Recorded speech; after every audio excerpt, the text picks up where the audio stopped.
Bismillahirrahmanirrahim. Assalamualaikum warahmatullahi wabarakatuh.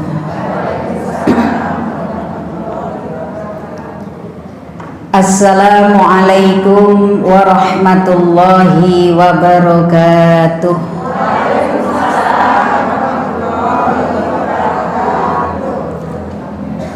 Sepindah malih nggih Bu nggih. Mudah-mudahan salam ketiga ini bisa dijawab dengan lebih semangat dan lebih guyuh. Mudah-mudahan yang menjawab salam ini diberikan keberkahan oleh Allah Subhanahu wa Ta'ala, diberikan panjang umur, diberikan sehat jasmani dan rohani, diberikan rezeki yang barokah. Lek ono sing rodok linu, muga-muga nang ilang linune. Lek ono sing watuk, muga-muga nang ilang watuke. Nek ono sing lara untu, muga-muga nang ilang untune. Kempong lah ilang untune. Ilang penyakite. Ngaten nggih? Assalamualaikum warahmatullahi wabarakatuh.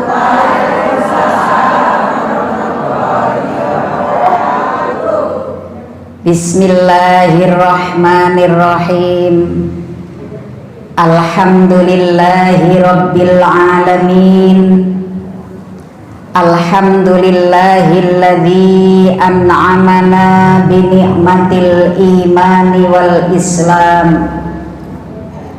Wassalatu wassalamu ala sayyidina Muhammadin khairil anam wa ala alihi wa ashabihi wa tabi'ihi ala dawam. Ashhadu an la ilaha illallah wahdahu la syarika lah, wa ashhadu anna sayyidana Muhammadan abduhu wa rasuluhu la nabiyya ba'dah. Qala Rasulullah sallallahu alaihi wasallam, Bismillahirrahmanirrahim. Khairun nasi man tala umruhu wa hasuna amaluhu. Syarrun nasi man tala umruhu wa sa'a amaluhu. Al-hadis au kama qol amma ba'd. Yang kita hormati bersama ibu-ibu pengurus pengajian apa namanya? Darun Nisa dan seluruh anggota pengajian Darun Nisa Kelurahan Jemur Wonosari yang dirahmati dan dimuliakan oleh Allah Subhanahu wa Ta'ala. Syukur alhamdulillah kita haturkan kehadirat Allah Subhanahu wa Ta'ala, karena tentu hanya dengan limpahan rahmat dan nikmatnya pada kesempatan pagi hari ini kita dapat berkumpul di majelis yang dimuliakan oleh Allah Subhanahu wa Ta'ala dalam keadaan sihah wal afiyah. Alhamdulillahi rabbil baleni enake sampean karimuni alamin menurut biar lengkap. Alhamdulillahi rabbil alamin. Nikmat sehat niki ibu-ibu, nikmat yang perlu kita syukuri. Sebab wong iku senajan tokone akeh, tanahe ombo, mobil anyar, omahe apik, gedhong magrong-magrong, pinggir rembong, modele bodong. Tapi nek awake mboten waras, tidak bisa merasakan nikmat harta yang melimpah. Nggih napa mboten? Duwe kasur spring bed anyar wapi regane 24 juta tapi bokonge udunen. Napa saged ngrasakno nikmate spring bed anyar? Mboten saged, soalnya awake gak waras. Nggih napa mboten? Maka nikmat berupa kesehatan iki nikmat yang perlu kita syukuri. Sehat jasmani, sehat rohani. Awake waras tapi nek pikirane mboten waras ya ngeri. Kados derek-derek kula panjenengan sing dina-dina niki dicoba dening Gusti Allah, awake waras. Ketoke badane lemu. Glinu-glinu, doyan mangan, yo gak watuk, yo gak pilek, yo gak sambat linu, tapi ngomong-ngomong dewi, guyu-guyu dewi, polahe stres, naudzubillahi min. Maka nikmat yang perlu kita syukuri kula panjenengan sedaya hingga pagi hari ini diparingi dalam keadaan sehat. Alhamdulillah. Allahumma sholli wa sallim ala sayyidina Muhammad wa ala ali sayyidina Muhammad. Sholawat beserta salam semoga tetap tercurah kepada junjungan kita Nabi besar Muhammad sallallahu alaihi wasallam yang selalu kita harapkan syafaatnya. Mudah-mudahan kita semua umat beliau yang selalu berusaha untuk mentaati apa yang beliau ajarkan, yang selalu berusaha untuk melestarikan syiar Islam yang telah beliau perjuangkan, dan selalu berusaha untuk mencintai beliau dengan memperbanyak bacaan sholawat. Semoga kita semua menjadi umat yang diprioritaskan untuk mendapatkan syafaatnya. Amin Allahumma amin. Karena Rasulullah sudah berjanji, dawuh Kanjeng Nabi, inna aulan nasi bi yaumil qiyamati aktsaruhum alayya sholatan.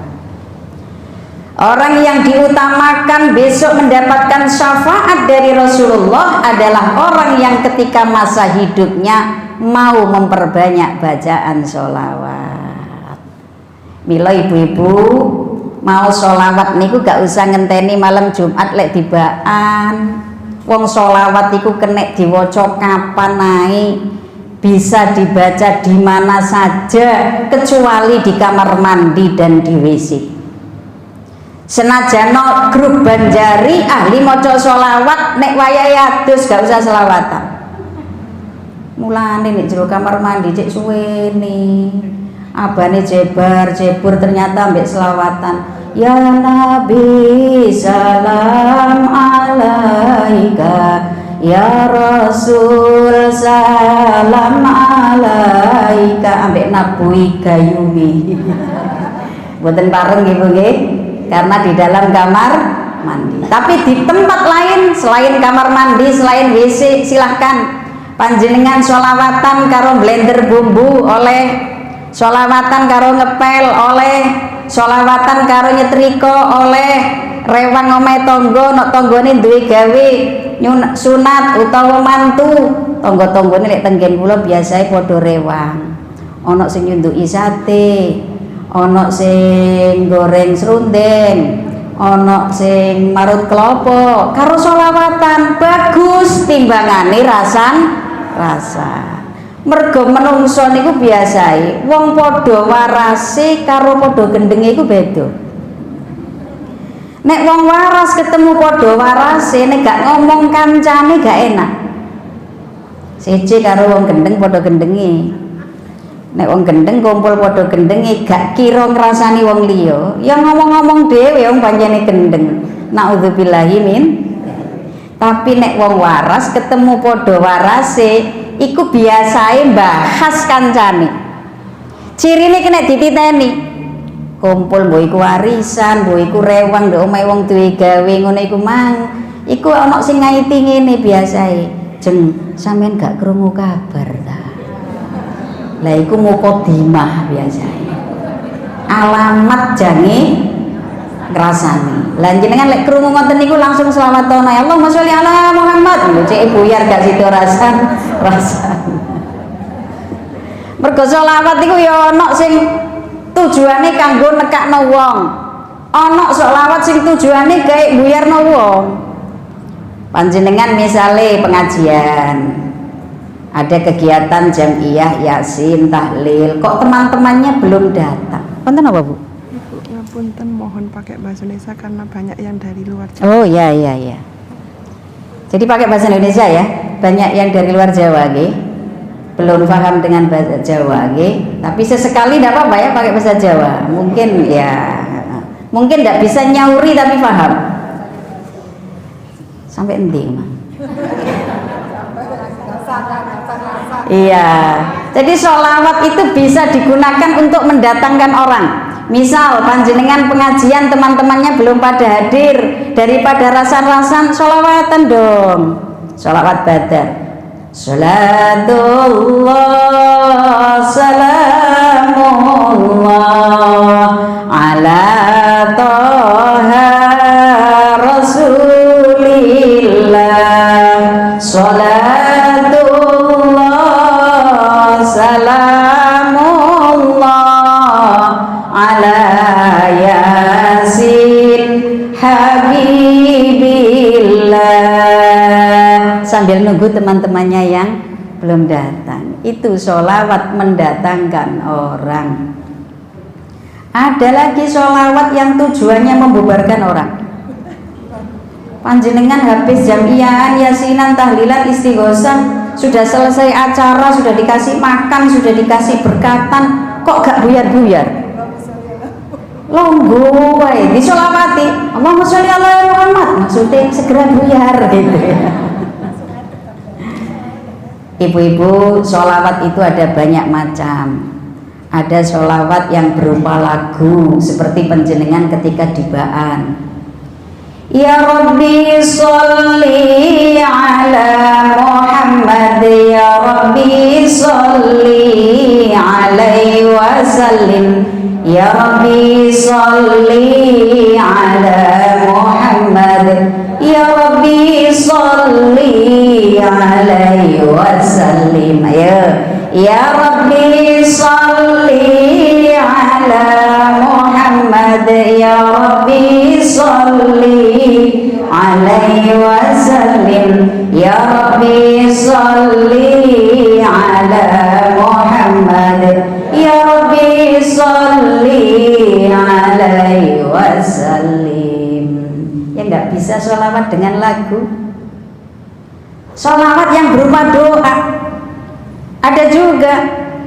Panjenengan mungkin juga pernah dengar yang biasa dipakai pujian di masjid, di musola untuk menunggu jamaah yang belum hadir.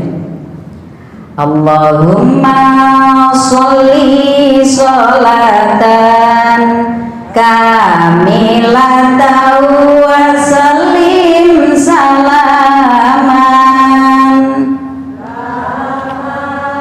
ala sayyidina Muhammadin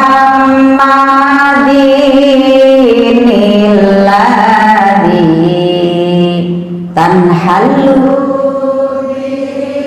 uqadu wa tanfariju bihil kurabu wa tughda bihil hawaiju wa tunalu birghaibu wa husnul khawatimi wa yustasqal ghamamu biwajhil karimi wa ala alihi wa sahbihi fi kulli lamhatin wa nafasin bi'adadi kulli ma'lum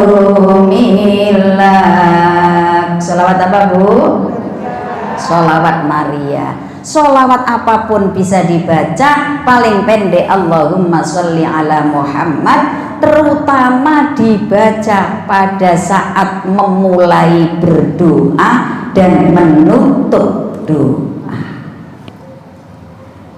Karena apa? Sholawat ini bisa menjadi pengantar terbukanya pintu langit untuk menghantarkan doa-doa yang kita lantunkan, mempermudah terbukanya pintu langit untuk sampai pada arsy, untuk bisa didengar oleh Allah Subhanahu wa ta'ala ketika kita memulai doa dengan sholawat dan mengakhiri doa dengan sholawat. Meskipun doanya bukan bahasa Arab, kadang-kadang kan kita mau berdoa tapi nggak bisa menggunakan doa dengan bahasa Arab, pakai bahasa yang dipahami.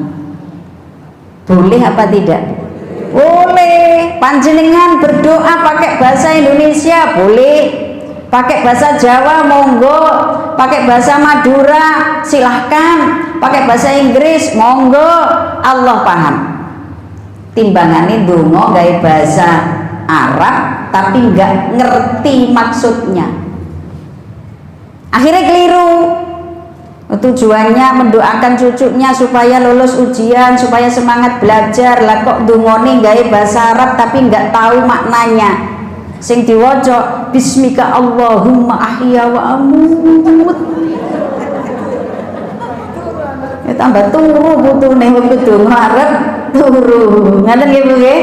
Jadi doa itu tidak harus dengan bahasa Arab. Kalau memang berdoa dengan bahasa Arab, cari tahu maknanya apa, walaupun tidak tahu persis, tidak tahu detail dari artinya per kalimat, paling tidak tahu maksudnya. Ngerti nggih? Itu.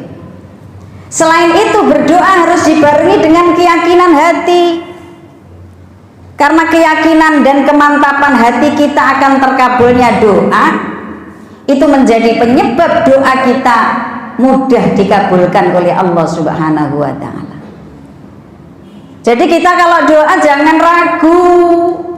Kadang-kadang dungone wis metenteng-metenteng sambil merem-merem, ya Allah panjenengan paringi anak saya yang mau masuk ke perguruan tinggi negeri ini bisa lolos, bisa sukses, diterima di perguruan tinggi yang favorit dengan beasiswa dan lain sebagainya. Setelah doa atine mama, iya ya anakku lah gak patek pinter, masa bisa dia diterima di perguruan tinggi negeri.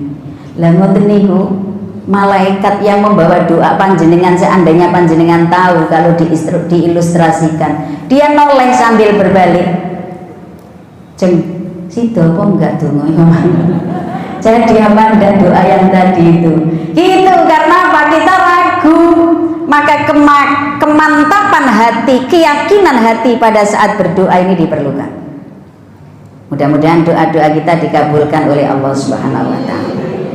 Tanpa terasa ibu-ibu, saat ini kita semua sudah masuk di tahun baru Hijriyah. Tahun berapa Bu? 1445 Hijriyah. Kalau kita tahu ada pertambahan tahun, apa yang kita rasakan? Umurnya bertambah tapi jatahnya berkurang. Kalau dijatah oleh Allah umurin 61 tahun, kok sekarang sudah 59, berarti kurang 2 tahun. Kok jatahnya misalnya 70 tahun, sekarang kok sudah 65, berarti kurang 5 tahun. Lumayan, masih agak panjang. Kok dijatah oleh Allah umurnya 65 tahun, sekarang sudah 65 tahun, ya kira-kira minggu ngarep. Tuh, umur itu rahasianya Allah yang kita semua tidak pernah dikasih tahu. Gini apa betul? Rahasianya Gusti Allah. Kula panjenengan diambil kapan oleh Allah, kita semua tidak ada yang pernah tahu. Lah sakniki kula panjenengan kalau tahu sudah masuk di tahun baru Islam 1445 Hijriah, kira-kira apa yang diharapkan? Doanya minta apa? Minta husnul khotimah. Minta apa lagi? Sehat. Minta apa lagi? Umur yang barokah. Gak perlu panjang gitu. Mboten. Panjang barokah. Lo njaluk pancen lengkap kok. Kalau misalnya minta panjang terus dituruti sama Allah, mintanya panjang kira-kira berapa tahun? 70 tahun? Kurang. 80? Kurang. 90? Kurang juga. Pas 100? 100. Terus lek wis diparingi umur 100 tahun misalnya, kula panjenengan mau ngapain? Umur 100 tahun mau ngomong cucu wis gak kuat. Nggih. Wong umur swidak ae dengkule wis tekok-tekok. Sujud mau bangun sudah harus pakai tangan dulu nyombong, nggih napa mboten? Nah, maka yang penting tadi umurnya barokah. Kehidupan kita diberikan kehidupan yang barokah, diberikan kehidupan yang hasanah, fid dunya hasanah wa fil akhirati hasanah, seperti doa yang biasa kita lantunkan.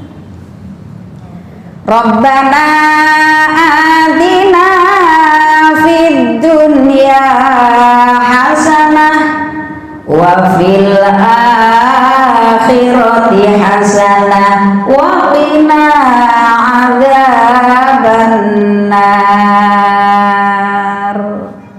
Doa apa Bu? Sapu jagat. Saking pentingnya doa ini. Bahkan misalnya panjenengan tasyakuran berkatnya gede-gede disiapkan, tapi kalau Robbana Atina belum dibaca, berkat nggak bisa keluar. Gini apa boten? Saking pentingnya doa Robbana Atina, tapi harus tahu maknanya. Rabbana atina fid dunya hasanah. Ya Allah, panjenengan paringi kehidupan kami di dunia ini menjadi kehidupan yang hasanah, kehidupan yang bahagia. Bahagia niku mergo sugih, uangnya banyak, hartanya banyak, belum tentu. Kadang-kadang ada orang terima duit banyak malah semaput. Enten apa mboten? Soalnya apa? Gak cocok dadi wong sugih. Ada kok orang itu ditaruh di ruangan ber-AC malah masuk angin. Diajak naik mobil yang ada AC-nya, mobilnya bagus, mentul-mentul, munek-munek. Tapi numpak BMW suwehat. Enten apa mboten? Orangnya di sini. Belum tentu kebahagiaan itu dikarenakan harta yang melimpah. Apakah bahagia itu karena punya suami yang ganteng gagah? Belum tentu. Kadang-kadang duwe bojo ganteng tambah stres. Dilu-dilu ono telepon bunyi, dari mana lagi ini? Pulangnya agak telat, ngredeg mampir di mana ini? Tapi nek bojo elek awet. Gak mestian. Kadang-kadang nek bojo elek nyambut gawe ini dalu karena shiftnya malam, berangkat jam 1 malam, aman kira-kira. Gak ono sing nyopo, wong ketemu ae wedi. Guyonane ngoten. Artinya kebahagiaan tidak ditentukan oleh banyaknya harta, tidak ditentukan oleh suami yang tampan, tidak juga ditentukan oleh kedudukan yang tinggi. Ditentukan oleh apa? Ketenangan hati. Wa fil akhirati hasanah. Kula panjenengan tidak hanya menginginkan kehidupan yang bahagia dunia, tapi juga bahagia kelak di akhirat. Ngeten nggih Bu nggih. Ini ngajinya sampai jam berapa Bu? Jam 1. Jam 2. Tenane. Ngaji niku sae, jempol loro ngaji niku bagus. Tapi nek kesuwen iku biasa ya ono sing gremeng. Nggih. Ngajinya kelamaan, mesti ono sing gremeng. Ngaji kok suwene gak patek payu iki paling. Lho ngono arek. Gak ngenaki. Tapi ngaji nek sedilut, ya ono sing gremeng, wong pancene mosok wong jemur lak rada repot ta. Ngaji ketitiken gremeng. Dinteni ket mang gak teko-teko saiki teko ngaji mek sak nyuklongen wis samune lho kula lagi kuwatir ngoten niku. Jadi sing enak itu ya gak kesuwen ya gak ketitiken tapi sedengan. Nanti kalau sudah waktunya selesai, biasanya waktunya selesai saya masih ngomong diingatkan nggih Bu nggih. Ibu-ibu sekalian. Di dalam kitab Wasiatul Mustafa itu Rasulullah pernah menyampaikan kepada sahabat Ali karramallahu wajhah. Sahabat Ali niki ponakan sekaligus mantune Kanjeng Nabi, suami dari ibunya Siti Fatimah radhiyallahu anha, putri Rasulullah sallallahu alaihi wasallam.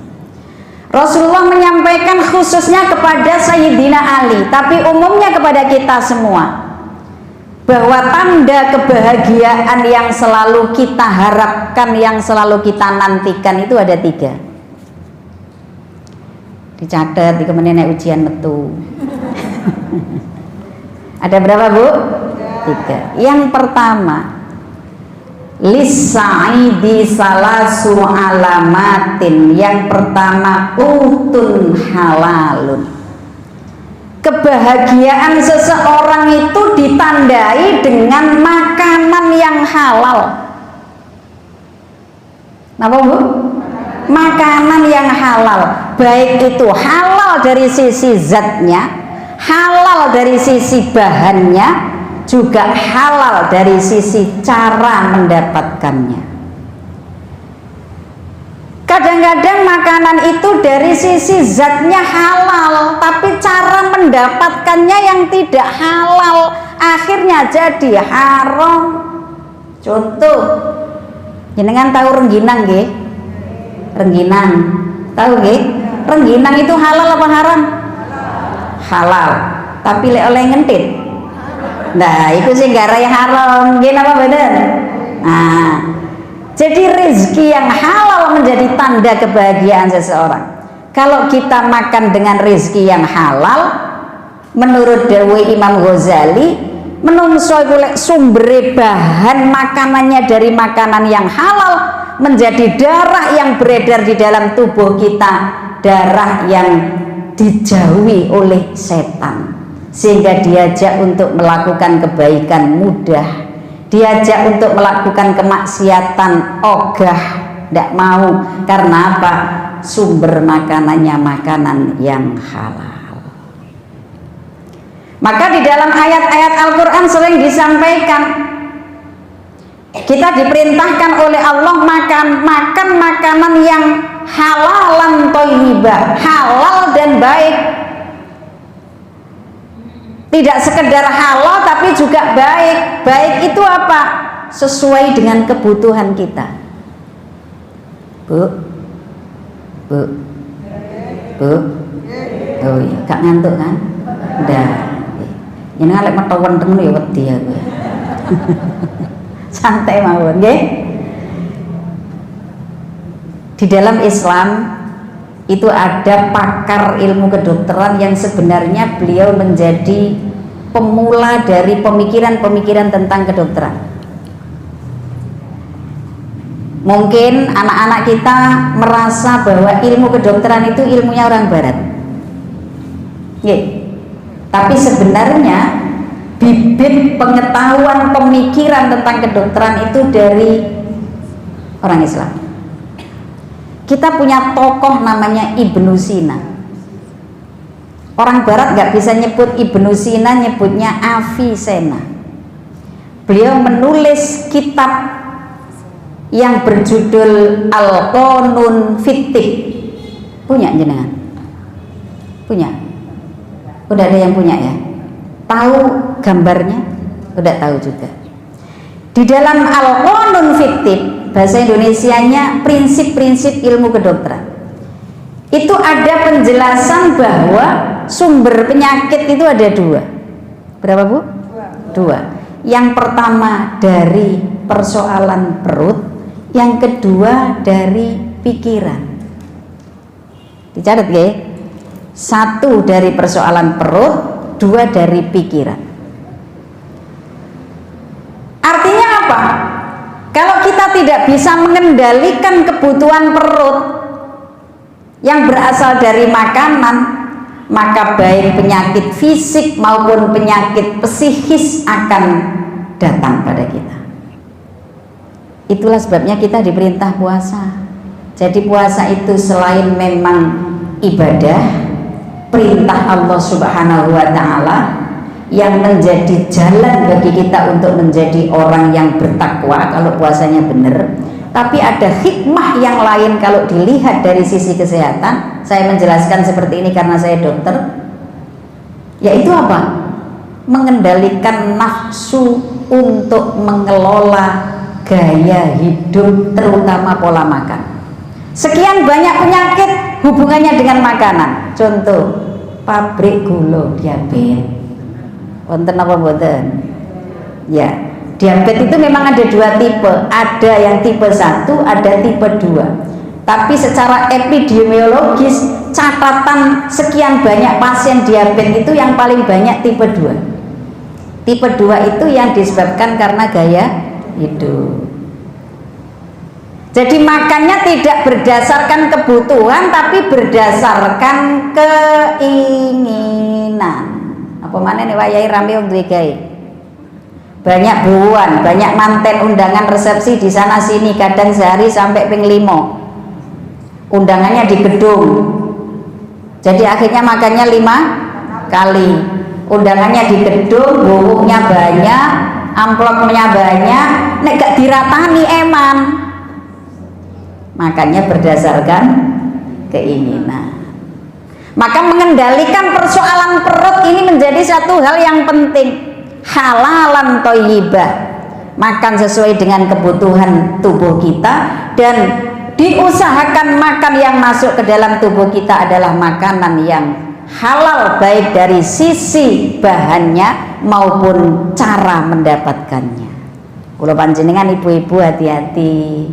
Ibu-ibu ini kan secara umum menjadi menteri ekonomi di dalam rumah tangga, menteri keuangan, bapaknya bagian golek, meskipun ada yang dua-duanya bekerja, tapi fungsi pengelolaan ekonomi ada pada ibu. Maka kita sebagai ibu harus hati-hati di dalam menyaring keluar masuknya uang. Ojo angger duwi akeh, bal gedual, bak kodok, bak kadal, bak bantal, bak aspal, pokok sak kintal lo ngerti ngono ya.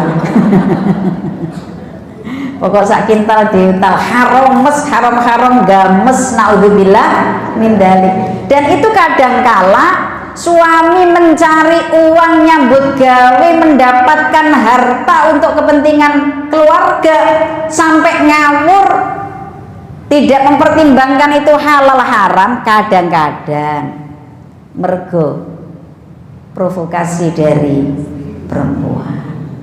Tapi sing gak melok pengajian Darun Nisa koyo iki. Nah, ibu-ibu Darun Nisa alhamdulillah sudah paham halal haram, bisa mengendalikan ekonomi rumah tangganya. Lek bapak teko oleh duit sing gak biasa mesti ditakoni, ini uang dari mana? Nanti nggih nggih. Tapi ya sing apik aja penentang duit teko ndi iki. Ambek mendelik ngono wedi bojone malian. Itu yang pertama. Yang kedua, kata Ibnu Sina, sumber penyakit itu dari pikiran. Maka saya selalu menyampaikan pada ibu-ibu yang di bawah binaan saya majelis taklimnya, gak usah kayak mikir sesuai dengan kapasitas yang kita punya. Karena apa? Otak kita ini sudah disetel oleh Allah dengan kemampuannya masing-masing. Paham apa boten? Misal gelas ini isinya berapa? Ini kan di sini dah. Oh ada ya. Gelas ini isinya berapa mili? Katakan 200 mili. Kok diisi 500 mili? Tumpah apa tidak? Tumpah. Pikiran kita juga begitu. Sudah ada kemampuannya masing-masing, maka yang bukan urusannya nggak usah diurus supaya tidak stres. Ngaten nggih? Ngono koncone pengajian gawe gelang krompiong gelangi setengah meter misalnya 3 WKB. Ngono ae dikuweke sampai tekan omah. Lah iya gelang sak ngono kewe tekon ndi. Mosok niku toyo lho ngono bareng arek. Ada tetangganya bisa beli mobil baru, bisa bangun rumah, wis repot mikir tanggane.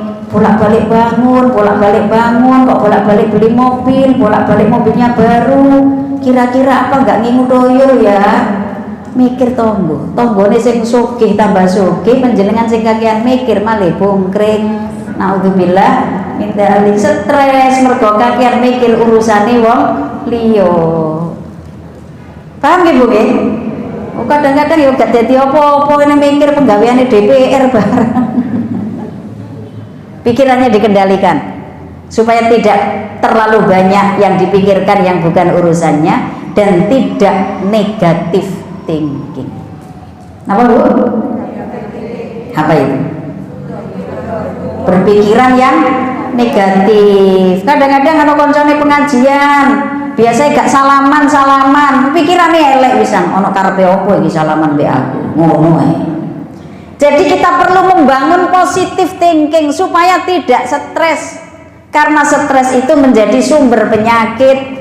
Orang semula sehat lek stres itu iso jadi sakit, apalagi sudah sakit kok stres, semakin tambah penyakitnya. Maka ada ilmu namanya psikoneuroimunologi. Napa Bu?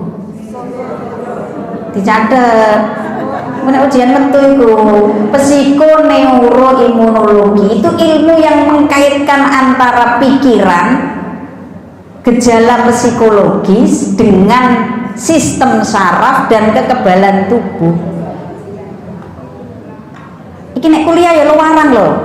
Sama tak kandani. Nek kuliah ini larang, artinya orang yang stres dengan orang yang tidak stres atau bisa mengendalikan pikirannya itu bisa mempengaruhi daya tahan tubuhnya, bisa mempengaruhi sistem imunnya. Nek gak percaya sampeyan takokno Bu Heti nih.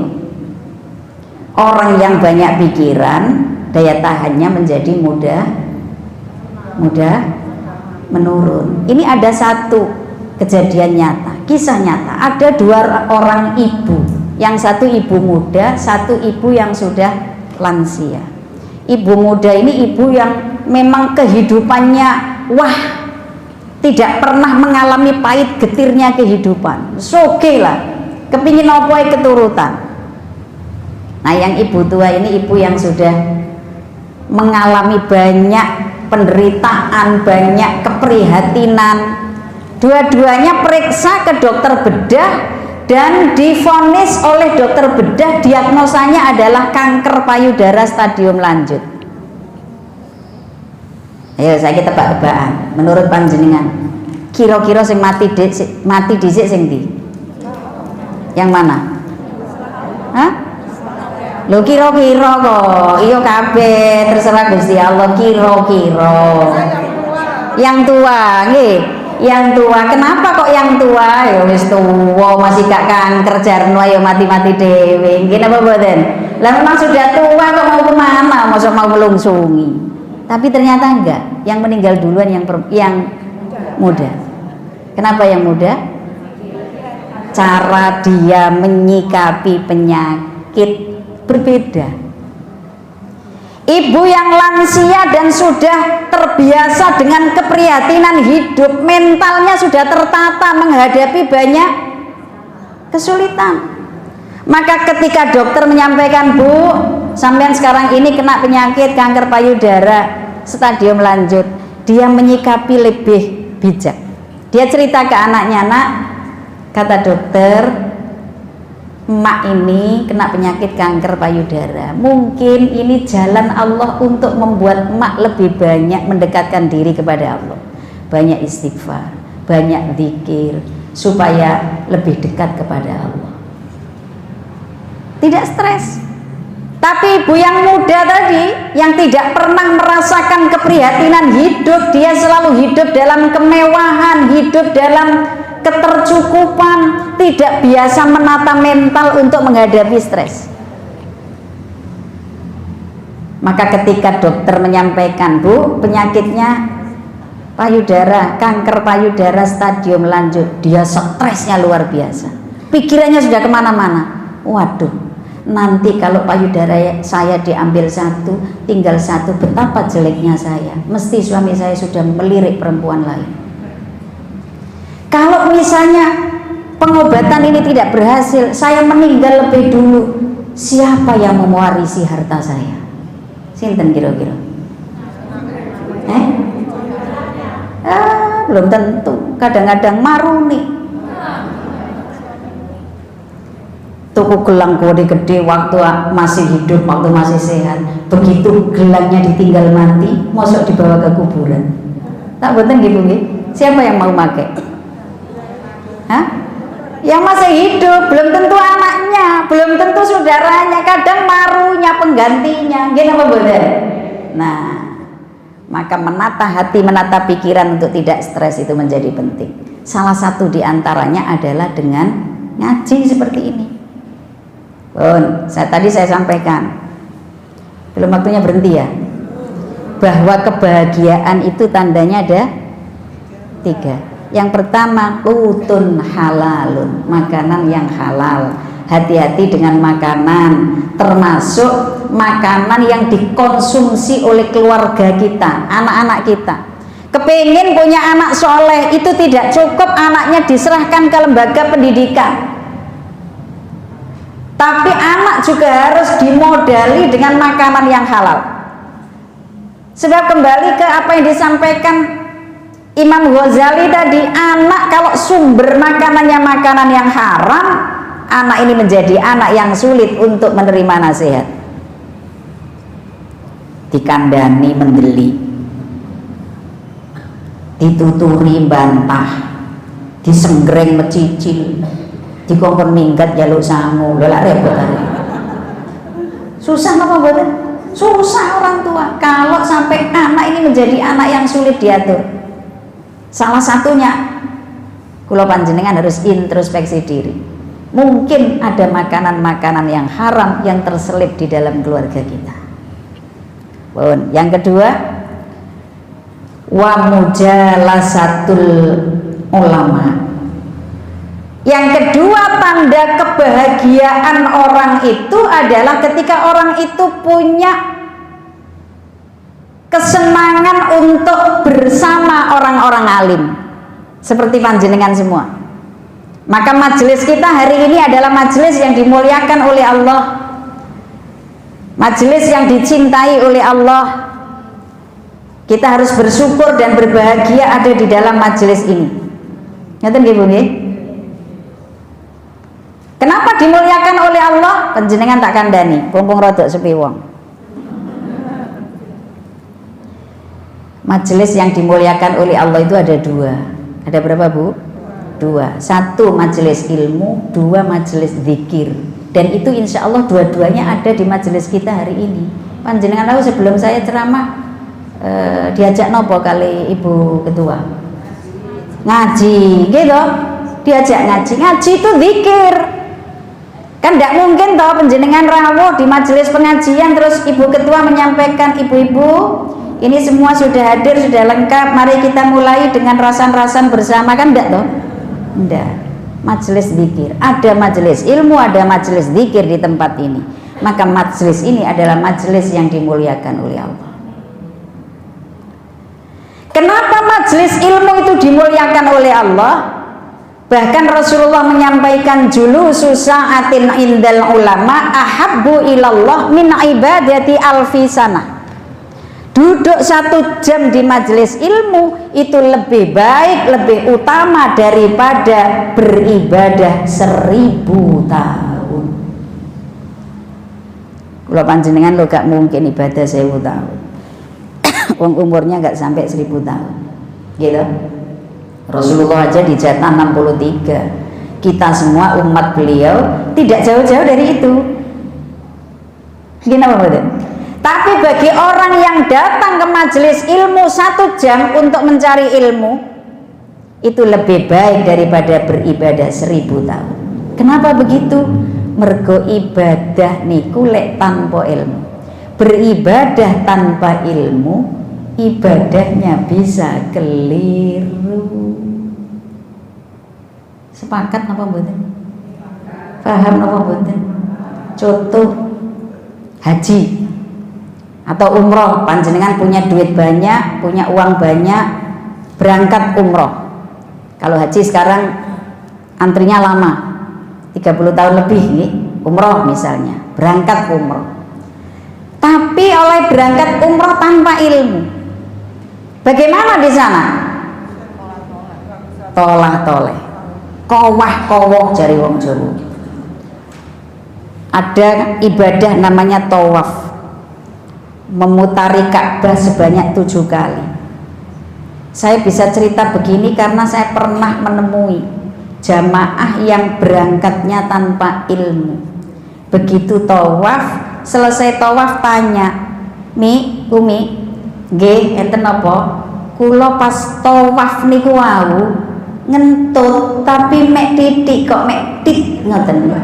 Niku batal napa mboten? Batal apa tidak tawafnya? Hah? Ya batal. Wong jenenge ngentut. Tawaf itu dalam keadaan suci, harus dalam keadaan suci baik dari hadas kecil maupun hadas besar, sama dengan pada saat kita sholat. Senajan mek tit set gak kerungu, temannya ndak terdengar, tapi yang namanya angin keluar dari jalan belakang itu namanya kentut yang membatalkan wudu. Nek wudune batal berarti tawaf yo batal. Itu hal kecil. Maka dulu juga pernah ada kejadian. Jenengan entah sudah pernah dengar apa belum cerita ini? Sudah pernah dengar, Bu? Cerita apa? Ya wis tak ceritani nek ngoten sakniki jenengan. Ngaji gak perlu metenteng-metenteng. Wong jenengan di rumah itu pikirannya sudah banyak kan? Mikir anak sekolah, mikir putu sekolah, mikir apa lagi? Kreditan gak mari-mari, mikir apa lagi? Ya wis akeh lah. Bojone gak mulai-mulai misalnya begitu. Ngaji ini kita melonggarkan pikiran sambil mencari ilmu, mendapatkan berkah dari majelis ilmu. Ngerti nggih? Cerita apa Mang?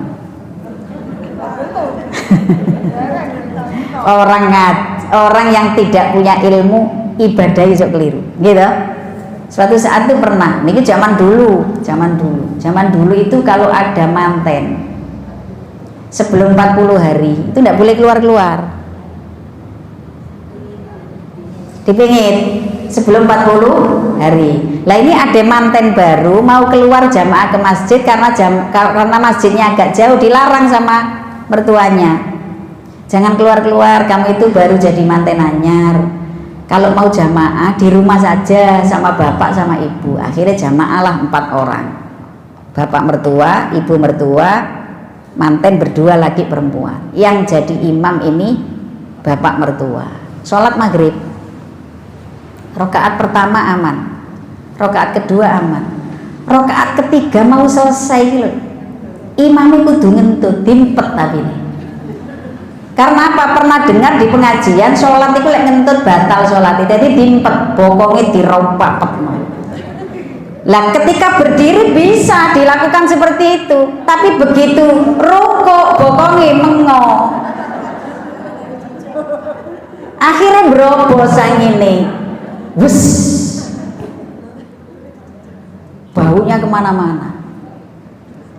Sing komentar pertama mertua perempuan, dia ngomong sopo sembayang ngentut tambuni buanger ini katanya gitu. Jadi sing komentar berhubung ibu komentar dijawil karo manten perempuan tadi, Bu, sholat aja ngomong, sholat kok oleh ngomong. Padahal dia ngomong.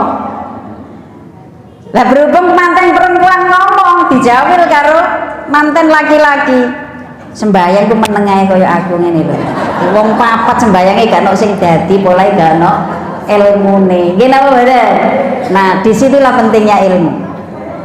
Di situ pentingnya ilmu. Maka ngaji ini menjadi sangat penting. Majelis ilmu dimuliakan oleh Allah, karena di dalam majelis ilmu inilah kita mendapatkan tambahan ilmu pengetahuan, khususnya untuk menyempurnakan ibadah. Maka para ustadz, para ibu nyai niku sering menyemangati kita supaya belajar ngaji itu dengan sholawat. Jenengan purun tak jak sholawat. Purun nggih. Lagune ngenten. Cara Jawa sing gak ngerti Jawa meneng ae. Ibu-ibu sing sregep ngaji pumpung durung ketekan pati. Nah, gak seragam ya, ditoto dhisik. Sakniki tugase panjenengan baleni kalimat sing terakhir, mengulang kalimat yang terakhir. Paham Bu? Diulang nggih. Ibu-ibu sing sregep ngaji pumpung durung ketekan pati. Sebab mati ora mesti perkara repot kudu dibagi, perkara repot kudu dibagi. Salatullah salamullah ala toha salatullah salamullah ala yasin habibillah ala yasin habibillah. Sangune mati tututunya brono uga ora pangkat lan bondo, nanging ilmu kang diamalno kang bakal nyanding ing ngersane Allah, kang bakal nyanding ing ngersane Allah. Salatullah salamullah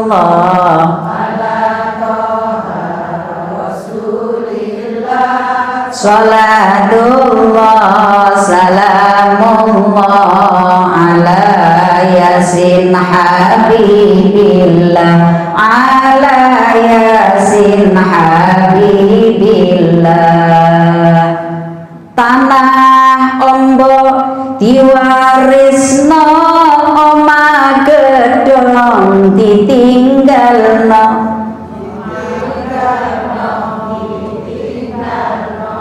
mobil anyar ditinggalno, bojo ganteng digenteni kanca, bojo ganteng digenteni kanca. Salatullah ala toha rasulillah salatullah salamullah ala yasin habibillah ala yasin habibillah. Nanti penjenengan bisa pakai Kak sambil nunggu teman-temannya kalau belum hadir. Nggih, menyemangati ibu-ibu supaya sregep ngaji.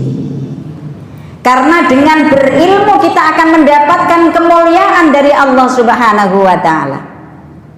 Kepingin ngaji gak usah ngenteni nanti dulu karena umur kita belum tentu sampai nanti. Nggih napa mboten? Kadang-kadang ono tidak ngaji ketika masih usia muda alasan repot pekerjaan, datangnya malam nggak bisa ngaji. Diajak ngaji ketika masih muda alasan anak nggak bisa diajak ngaji. Ibu-ibu ketua jamiah, ketua pengajian itu keliling cari anggota. Ada ibu yang masih muda diajak, ayo dek ikut ngaji dek, mumpung masih muda. Alasannya, ngapunten bude saya ndak bisa, karena apa, anak saya ini nggak bisa diajak kumpul orang. Ya mbo biasa kumpul kucing antrane. Wong anak wong kok gak kena jak kumpul wong. Nanti anaknya agak besar, didatangi lagi sama ketua pengajian, ayo dek ikut ngaji dek, anaknya sudah agak besar. Ngapunten bude saya ndak bisa, wong ini yang di dalam sudah ada 3 bulan. Usia muda repot anak. Karpe nanti aja kalau saya sudah tua saya tak ikut pengajian. Dong-dongi wis tua, anak sudah jadi orang semua, rumah tangga dewe-dewe, ganti jadi penitipan putu. Gini apa mboten? Sampai kudungnya ana tulisane tempat penitipan putu. Kalau nuruti repot ibu-ibu nggak ada selesainya. Maka kita harus pinter-pinter memanage waktu, ngatur waktu, bagaimana kita punya kesempatan untuk mencari ilmu. Tidak ada batas orang mencari ilmu. Utlubul ilma minal mahdi illal lahdi. Mulai dalam ayunan ibu kita sudah diperintahkan untuk mencari ilmu. Maka ketika kita ngomong putu, ngomong anak cucu ini sambil diseni ilmu, gimana caranya? Diajak baca sholawat, diajak ngaji, ngono. Ojo ngomong putune mbek dangdutan. Putune pinter menyanyi kok dangdutan. Karena apa? Pendengaran manusia itu berfungsi lebih awal. Panjenengan tak aturi, Bu. Pendengaran manusia itu berfungsi lebih awal. Maka dalile innas sam'a wal basara wal fuada. Yang pertama itu pendengaran. Ada penelitian yang menyampaikan bahwa bayi itu ketika masih ada dalam kandungan ibu, itu pendengarannya sudah bisa mendengarkan apa yang ada di lingkungan sekitarnya. Maka kalau ada punya anak hamil, itu dibilangin supaya dirinya, suaminya, keluarga besarnya sering-sering baca Al-Quran. Sudah ada penelitiannya. Ada anak bayi balita usia 1 tahun, rumahnya dekat masjid. Begitu ada kaset yang diputar menjelang waktu sholat, bacaan surat Ar-Rahman, anak ini aktivitas apapun ketika mendengar rekaman surat Ar-Rahman itu dia berhenti, diam. Kenapa? Ternyata anak ini ketika berada di dalam kandungan, ayah ibunya sudah terbiasa membacakan surat Ar-Rahman. Dia sudah terbiasa. Maka pendidikan itu bisa dimulai sejak ada di dalam kandungan, karena sebenarnya secara ilmiah pendengaran manusia itu berfungsi lebih awal. Maka ketika bayi lahir, perintahnya disuruh ngadani, disuruh ngomati, gitu. Diadani kuping kanan, dikomati kuping telinga kiri. Kenapa? Karena memang pada saat itu telinga manusia sudah berfungsi sebagai indera pendengaran. Baru setelah itu indera penglihatan. Tuh. Jenengan tak aturi. Pun, ngaten nggih Bu nggih. Jadi ilmu itu penting. Sampai masuk ke dalam ruang lahat, gak ada batas orang mencari ilmu. Tanda orang yang mendapatkan kehidupan bahagia dunia akhirat kalau dia cinta dengan majelis ilmu. Yang terakhir, wis meh mari tenang ae. Pun asal berkat sedaya ta. Oh sampun, karyaku nek ono sing turun. Guyon Bu, iya wis ono iki sak kotak. Tak gomuli. Napa sing nomor 3? Yang ketiga, tanda kebahagiaan seseorang adalah ketika orang itu senang sholat berjamaah. Wassolawatul khamsi ma'al imam. Sholat bersama imam berarti sholat berjamaah.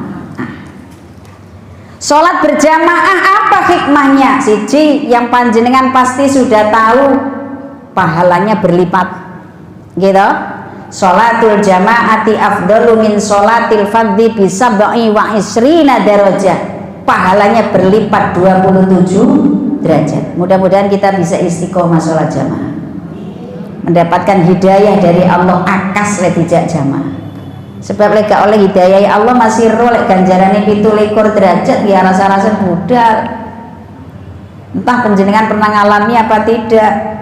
Maghrib panjenengan sudah pakai mukena, bawa sajadah berangkat ke masjid, ngelewati rumah tetangga yang tidak berangkat ke masjid malah nonton TV. Pernah ngalami ndak? Nah terus disopo jeng karena masjid jamaah eman jeng ganjarane 17 derajat. Lu mergo gak oleh hidayah Gusti Allah, jawabe gregetno mboten Bu wong kae biyen ganjaran 17 mawon mboten mundak-mundak jare. Niku mergo gak oleh hidayah Gusti Allah. Mudah-mudahan kita mendapatkan hidayah dari Allah sehingga kita bisa istiqomah sholat jamaah. Iso di masjid, dilakoni di masjid. Jauh dari masjid, rumahnya kebetulan jauh dari masjid tapi dekat dengan musola, silahkan jamaah di musola. Gak iso jamaah di musola, bisanya di rumah, monggo. Karena sholat jamaah itu selain pahalanya berlipat 27 derajat, wong lek gelem nglakoni sholat jamaah, sholate mesti dadi. Kula panjenengan sholat sendiri-sendiri niku lho Bu, kadang-kadang, yo gak kadang-kadang, sing akeh yo bendino, sholat dhewean itu khusyuknya gak bisa terjamin. Kula lho nggih. Kira-kira wong Jemur Sari yo apa maneh? Wong asale kejadian-kejadian yang ndak ingat lupa, itu ingatnya waktu sholat kok. Nggih napa mboten? Habis belanja habis 500.000. Terus pulang bawa uang 200.000, berarti mestine habisnya uangnya habis belanjaannya 300.000. Loh kok dadak?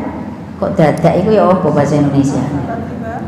Kok tiba-tiba dihitung uangnya nggak sampai 300.000 nyampe rumah, kurang 20.000, hanya 270.000. Padahal tadi perhitungannya sudah matang, belanja habisnya 300.000, mestinya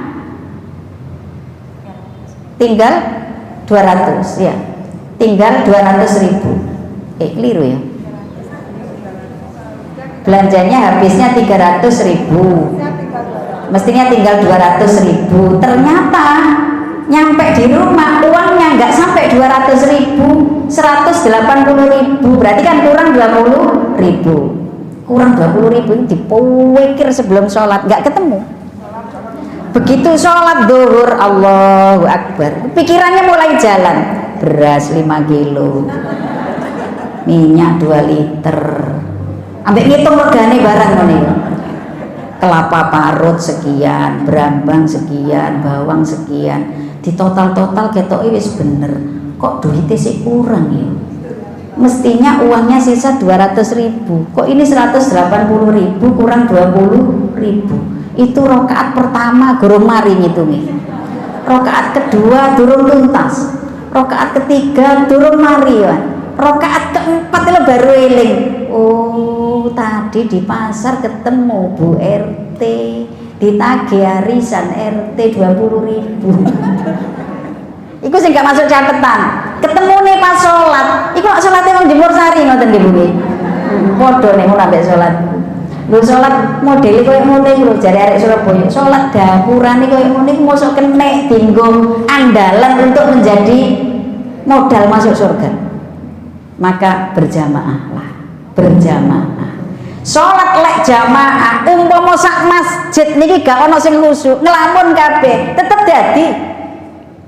Imam sak makmume ngelamun semuanya tetap jadi karena dilakoni kelawan berjamaah. Pahalanya lipat, sholatnya mesti diterima dening Gusti Allah. Yang ketiga, menambah ukhuwah Islamiyah. Kita ketemu saudara sesama muslim di masjid, habis jamaah salaman, rukun apa mboten? Rukun. Di rumah juga begitu. Ibu-ibu kok suatu saat rodok konslet karo bapak arek-arek sing duwe bojo. Jamaah. Bapaknya jadi imam, ibu dan anak-anak jadi makmum. Bapak ini mami maca Fatihah. ghairil maghdubi 'alaihim waladdallin.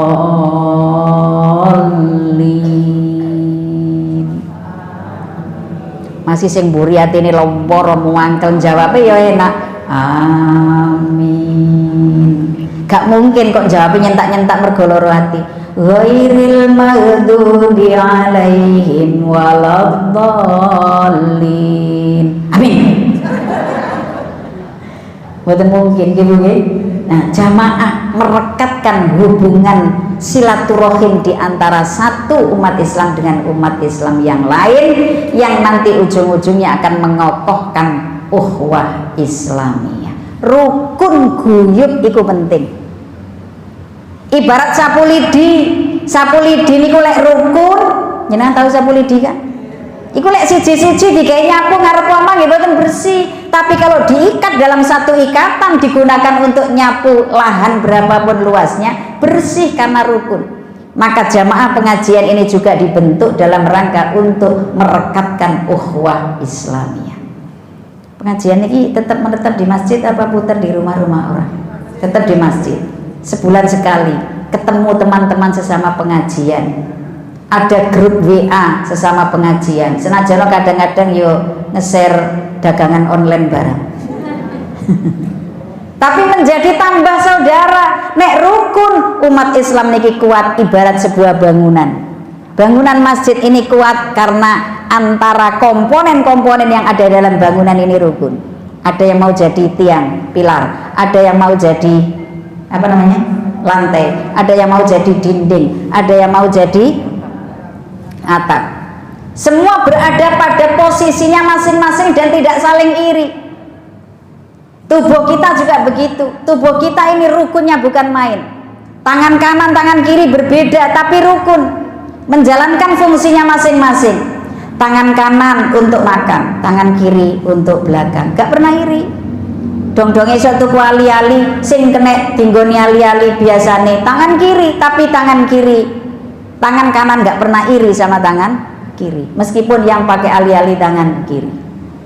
Itulah kehidupan ukhuwah Islamiyah yang kita harapkan. Mudah-mudahan dengan pengajian yang setiap bulan kita bertemu, ada majelis ilmu, ada majelis zikir yang diciptakan di dalam ruang pengajian ini menjadi tambahan keberkahan umur kita semua. Semakin bertambah umur, semoga semakin tambah berkah.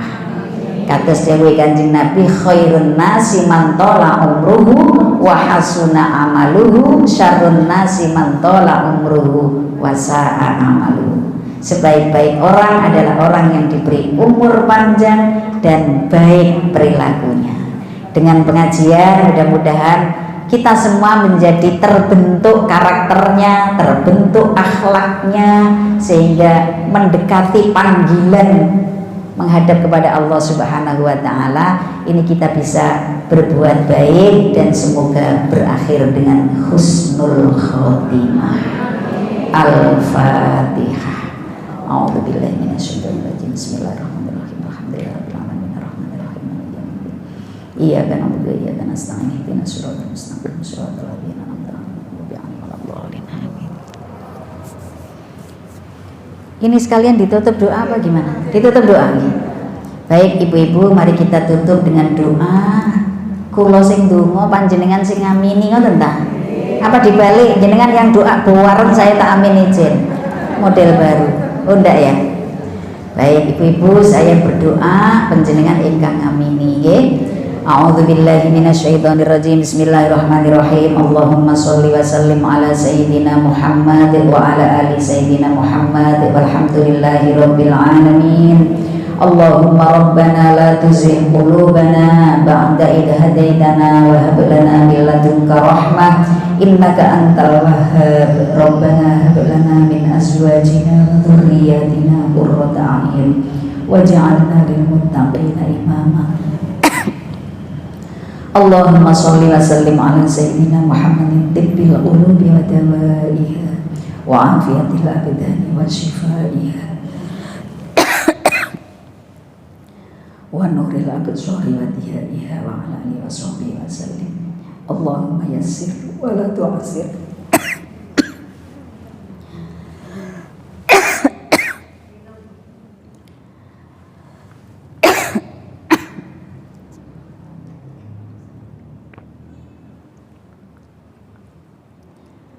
Allahumma yassir wa la tu'assir, Allahumma yassir wa la tu'assir. Rabbana innaka jami'un nasi liyaumin la raiba fihi, innallaha la yukhliful mi'ad.